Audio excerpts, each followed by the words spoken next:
Hello, friends, and welcome back to the Mythological Africans Deep Dive series. Today, we will continue our exploration of African sexualities with a focus on homosexuality.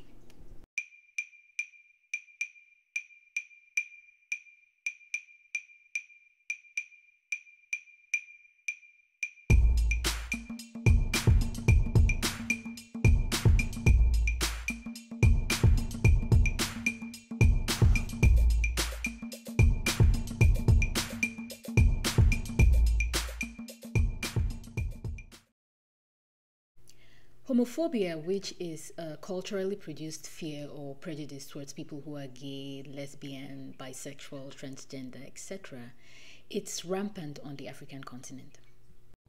Homophobia can show up as legal restrictions, such as the recent legislation in Uganda, which imposes penalties of imprisonment for up to 20 years or death on people who are homosexual. Homophobia can also show up as bullying or even violence against people who are homosexual. The reasoning behind these prejudiced attitudes is the claim that homosexuality is not African. But how true exactly is this claim? The question of if homosexuality is African is an interesting one. Does it ask if there are Africans who are homosexual, that is, people who experience romantic or sexual attractions to others of the same sex? Or does it ask if traditionally there were communities in which such orientations and attractions were considered normal? As a matter of fact, the answer to both those questions is yes. Yes, there are Africans who experience attractions, romantic or sexual, to people of the same sex. And yes, there are communities, or at least there were communities, where such attractions and orientations were not considered abnormal. Current attitudes to homosexuality across the African continent can largely be blamed really on Islamic invasion, but most especially on European colonization. As such, if you ask an elder in the average community across the continent, the answer you're going to get on whether or not homosexuality is African is going to be in the negative. In this episode, we will explore the ways in which homosexuality, specifically relationships between men, shows up in communities across the African continent. We will look at attitudes and practices across the lifespan and touch on the problem of pederasty. Pederasty is homosexual relationships between a man and an underage boy. It continues to be associated with homosexuality, even though the practice of marrying of girl children is still rampant and legally, culturally, or religiously sanctioned in most cases across the continent. This is noteworthy. We'll also explore issues of language and framing, and we'll end with some thoughts on what the future might hold.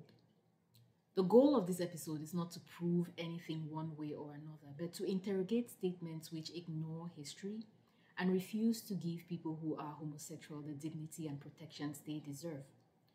We will focus on gay men in this episode, like I said, but many of the underlying ideas apply to lesbian women as well, and we'll focus on African lesbians in episode 14. This map shows the state of homosexual rights on the African continent.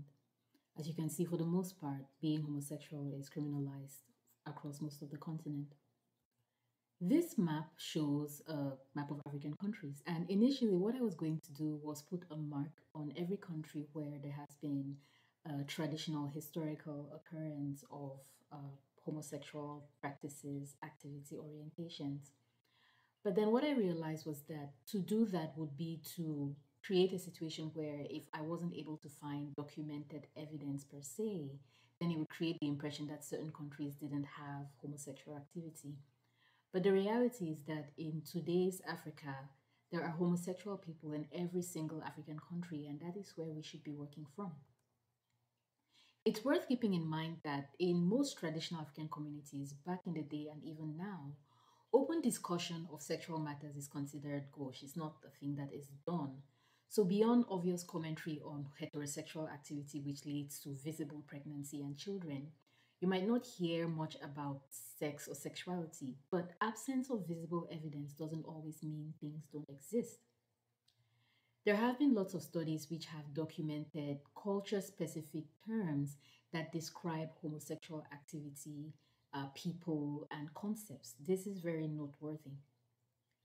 So, what we find out when we start looking at the documentary evidence and talking to people is that in African communities, homosexuality was known and named. There were a broad range of practices, expressions, and configurations. In some cases, it was sanctioned, in others, it was not. In some cases, it was practiced openly and people could live freely. And in other cases, you had to be discreet, or you would be fined or kicked out of the community or killed. There was homophobia back in the day. And most importantly, most people who were homosexual in many communities had a spiritual aspect to their orientation. And this is something worth noting as well.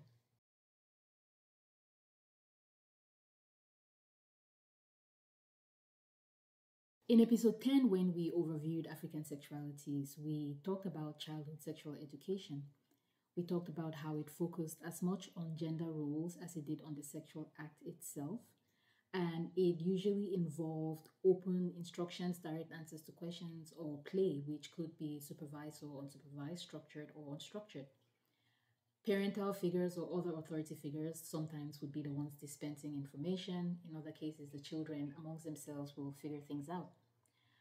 But the understanding was always that this is amongst children. And this is noteworthy because in most African communities back in the day, and sometimes even up till now, children were not considered full people in the sense that they were in an in between space, a liminal space, until they underwent the necessary initiations to become adults. So the rites of passage into adulthood at puberty. So the way children behaved, it really wasn't taken seriously. It was quite often dismissed as, oh, that's just child play. And this applied to children whose sexual orientation varied from their biological sex.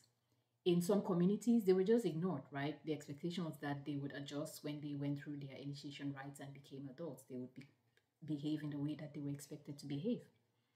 In others, where the attitude towards people who were homosexual was different, they were accepted as people with special capacities and oriented towards the proper guidance. And in other communities, corrective action was taken, including consultations with diviners and behavioral training to make sure that they met the standards and expectations in their communities. Also, in communities where homosexual partnerships and relationships were sanctioned, I would expect that children were not necessarily shielded from them. They learned about them in the same way they learned about heterosexual partnership. It was out in the open. In communities where they were not accepted or practiced or part of sacred spiritual rites, I don't imagine children knew much beyond what they could glean from observation. So it was very much as is the case today. Children learned what their societies made available to them, and they also learned things by observation. Puberty was a time of transition from childhood to adulthood. And sexual education at puberty focused on gender roles and in more detail on the sexual act. This usually happened in the context of a rite of passage from childhood into adulthood. And these rites of passage for boys and for girls will vary from community to community, but they almost always included education on what was expected of you as an adult. So you were taught about personal hygiene, how to be a man and participate in the male professions, how to be a woman and do things like household management and child rearing, depending on what was available to you in your community. Young people were also taught basic herbal remedies for common ailments and just oriented on what it meant to be an adult in that community, what the culture was, what the cosmology was, etc. There was a sexuality training aspect to this in which young people were taught their gender roles, so what it meant to be a man, what it meant to be a woman, explanations about sexual biology, remedies to facilitate sexual activity, practices to enjoy sex, remedies to treat venereal diseases. So there was this very holistic approach to the transition from childhood to adulthood as far as orienting people sexually was concerned. But what was the situation for people who experienced same sex attraction? In some communities where homosexual partnerships were allowed, adolescents could, young boys could form friendships and partnerships, those just as, young boys and girls would form, friendships and partnerships or with their family's approval get married. And in most cases, this was deemed just boys' play, right? They were expected to eventually fulfill their role in society, including getting married and having children. An example I found was amongst the hereros, and the hereros are found in Namibia, Botswana, and Angola. And in this example, these boys will have what they call their upanga. It's an erotic friendship, and they took these things very seriously. But then when they got married, they were expected to, be with their wives as they had to be. But then, say these men had to go on a long journey and they couldn't take their wives with them. In some cases, they'll take their former lover with them and carry on and live life. So this was normal amongst the Herero until the presence of colonialists, changed the dynamic and people stopped, taking this thing as normal. This is one example amongst many. In communities where homosexual orientation was considered a spiritual advantage, as is the case amongst the Dagara, the people were taught to fulfill their duties accordingly. And what to keep in mind is that in some communities it was done openly, and in some communities it was done discreetly. So people could move through the community as heterosexual men, but then in the context of their spiritual duties, they were free to function as homosexual men. And you can debate about whether or not this is right or wrong, but this was the case at that time. The case of the Dagara people is talked about by Malido Masome, who is a Dagara elder. And what I love about his commentary on this topic is the fact that he situates homosexuality in the Dagara cosmological understanding of the world. So in that culture, people who are homosexual are gatekeepers. They have a specific function linking the spiritual world with the physical world, and they serve to bring some balance into the community because they can experience life in this in between space. And that was a good thing. That was welcome, that was celebrated, that was accepted. But in some communities, homosexual partnerships were not allowed, right? And action was taken to address the orientation. Amongst the Setswana was an example I found where if a boy was identified as homosexual during his rites of passage, he would be strongly deterred. He would be taken to the traditional doctors to determine what was not going right. And there was an understanding of what it meant to be homosexual in that community, and there were measures taken to heal them. So it wasn't accepted. A few things to keep in mind. Puberty at that time, to us, an adolescent is a child, is a baby. But at that time, back in the day, in many African communities, technically, once you went through those rites of passage, you were an adult and you were treated as such.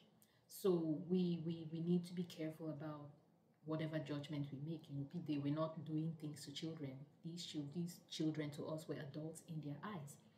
But also, we see that the attitudes vary, right? There were communities where they were celebrated. There were communities where they were not. They were not accepted.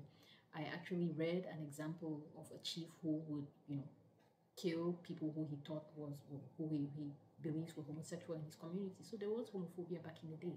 But then that does not in any way justify people being treated cruelly in this day and age, because times change, attitudes can change. And what underlies my belief and the belief of people who support the right of homosexual people to live free and dignified life is that they are human beings, simply. They are human beings, and as adults, they should be able to consensually do what is natural to them.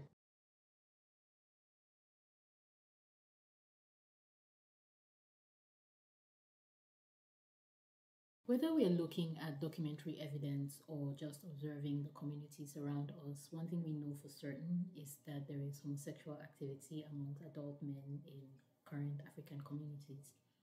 In countries where homosexuality is decriminalized, people get married, have normal relationships, start families, and live their lives. But even in countries where homosexuality is criminalized, people find ways to live their lives. There are communities such as the Mashoga community in Kenya. There's a Yandaudu community in Nigeria amongst the Hausa. And these are communities of people who are gay, lesbian, transgender, finding ways to take care of each other, finding ways to show up for each other, and live their lives as normally as they can under the circumstances in which they find themselves. But what was the case like in traditional communities? As we saw, there were communities where once you became an adult man, you were allowed to form partnerships with other men as long as you didn't forget your duty to marry and have children. And this obtains even up till today amongst the communities that I mentioned. in some communities, your homosexuality was allowed expression in the spiritual context. And that's as much as I'm going to say on that, because there are many prejudices around this. And going into that is just way beyond the scope of this video. It was also transactional, and this was especially the case amongst men who traveled long distances. For example, it is known that in South African communities, and this was especially around the times when colonialism came in and communities were changing in very fundamental ways what people did for work, men in mining camps will form these relationships where they would take on a quote unquote wife, and there was usually exchange of money or goods involved, and there would be a sexual component to these relationships. And sometimes it was impersonal, purely transactional, and other times there were, they were lovers, they cared about each other. And in the book Boy Wives and Female Husbands, which is one of the texts that I reference widely, one thing I noticed was that there was real love between some of these men, right? They cared deeply about each other. So it wasn't just about the sex. They had deep feelings for each other. They wanted to be with each other. They wanted each other to be well. And what's better than that? So attitudes varied by community. In some communities, their wives were aware of what was going on and didn't mind. And in some communities, they were expected to keep things discreet. Again, we have to remember that all of this was happening in the context of a society or societies where open discussion of sexual matters was considered, crude. So people did get things quietly. In some of the interviews that I read, if you asked openly if they were homosexuals, people would say no, and look at you like you were crazy. But if you got to know them and you got comfortable with them, then they will, reveal the truths of the community to you. So this is something that it's absolutely important to keep in mind as we explore this issue. Now, moving on to the topic of pederasty, and once again, the definition of pederasty is homosexual relationships between a man and an underage boy. This practice occurred not only on the African continent, it occurred all around the world. So this is not something that is unique to the African continent. In many ways, it is analogous to the practice of marrying young girl children, child brides, right? Where girls as young as 10, 11, 12 are married off to, men of variable age, sometimes old enough to be their grandfathers. The thing is, when you hear people talking about homosexuality on the African continent, especially those who are opposed to it, you tend to see them say, oh, we don't want homosexuals to have rights because they will prey on children. But the existence of pederasty in the homosexual context doesn't make the orientation inherently evil, just as the practice of child marriage, which even up until today is defended, is legalized in many countries across the world as something that is culturally, religiously appropriate, doesn't inherently make the heterosexual orientation evil, even though we know just the amount of damage that child marriage does on these young girls. So what I think needs to happen is that we need to uncouple the things that consensual adults do amongst themselves from things that predators do on children, right? And this is in the context that we look about. Now, back in the day, it was considered normal that young boys and men were paired, and young girls and older men were paired. And we look back at that now with the knowledge we have currently about how damaging this is to these children's lives. We can say, okay, that's not okay. We are not going to allow that in our communities. But we can also, with the same eyes, look and say what two people do together by themselves as adults does not necessarily damage the community. And this is something to always keep in mind, because we are capable of changing, right? As human communities, we get new information and we adapt. And so it is important that the questions that we ask ourselves be based on, figuring out what we need to do to make sure that people are not harmed. That's the more important question that we should be asking. What can we do to make sure that people are not harmed, that people are safe, people can thrive? If homosexuality is criminalized, does this make people thrive? Does this make them flourish? If homosexuality is decriminalized, does this make them thrive? Does this make them flourish?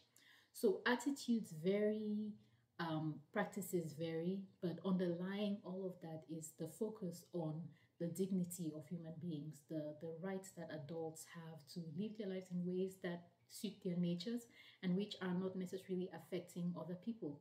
But what you find is that the rejection of homosexuality is grounded in a lot of patriarchal attitudes which see the pairing of men with men as something that threatens the order, or the pairing of women with women, because then, oh, women are become unavailable to men. And this is something that we will go into when we look at lesbianism in the African context. But then if men are with other men, then it weakens the patriarchal structure. And for people who really believe in the patriarchy, that's a threat. But then people's cultural beliefs should not always be the determining factor on if a human being should be treated with dignity. And I keep coming back to that because that's the defining factor here. When we pass laws which criminalize something that is natural, something that people don't necessarily choose, because you have to think about it, the terrors that people who are gay or lesbian or trans live through in African countries and around the world, it makes it hard to believe that this is something that people just choose, right? And there is more than enough evidence to show that these are innate attributes, these are innate orientations, and we can respect that. We have the science and the information to show that now, and that's something we should definitely take into consideration as we make laws.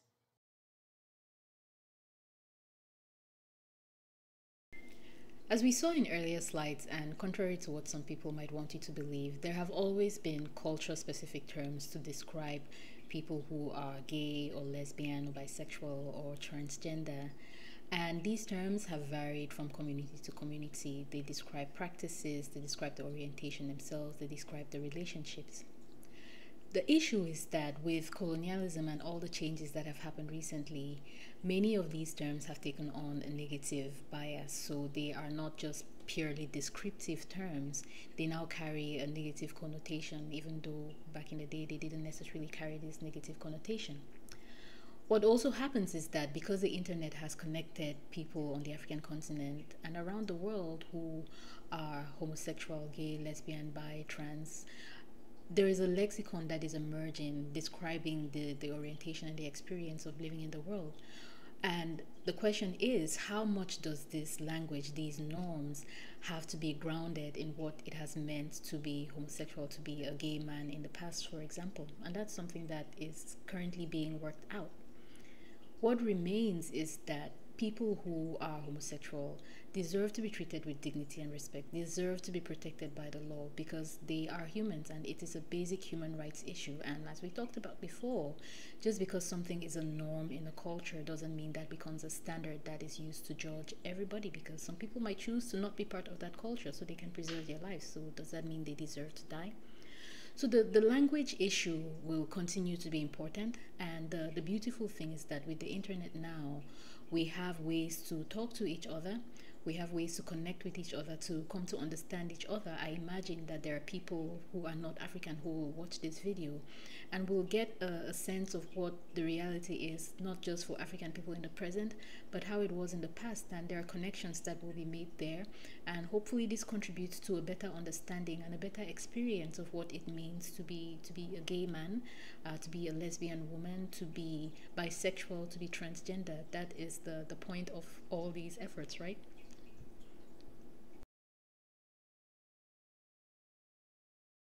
The good news is that discriminatory laws are not the only thing happening for homosexual people on the African continent. As we saw in the earlier map, some countries do not criminalize homosexuality. And also, some countries are making steps towards decriminalizing or normalizing, let's use the word, normalizing sexual orientations other than heterosexuality. Recently, the government of Rwanda released a comprehensive sexuality education toolkit which delves into issues of gender identity, gender expression, biological sex, and sexual orientation. And it does this in Kinyarwanda, which is the national language of Rwanda. It's an indigenous African language. And what I love about this initiative is just how much it normalizes these different sexual orientations and gender identities and gender expressions. And it's done by the state, so it has the full force of the law behind it, which is good because people will do some things under the cover of the law, but then they are still very cruel and they are discriminatory and they violate people's human rights. So this is an exciting new development, and the way I see it, it lays a foundation or adds to the foundation that has been built on efforts to grant people who are homosexual on the continent full human rights, and we say bravo to Rwanda, and we hope that other African countries are taking note.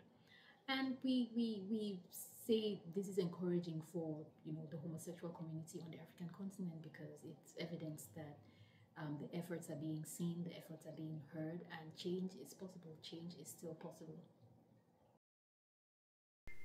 So thank you for making time to watch this video. I hope you learned something from it. I know I learned a lot in the course of preparing for it. The reference section will give you information on what sources I used for the information in the video, and I encourage you to take a look at them because they go into so much more than I was able to fit into a 15-25 minute video. And it's important that we educate ourselves on this issue so that we can be better advocates for ourselves and for other people. I say this as someone who lives in a Western country where, despite ongoing, tuffles between people who believe otherwise, it is still relatively safe to be a person who is not heterosexual.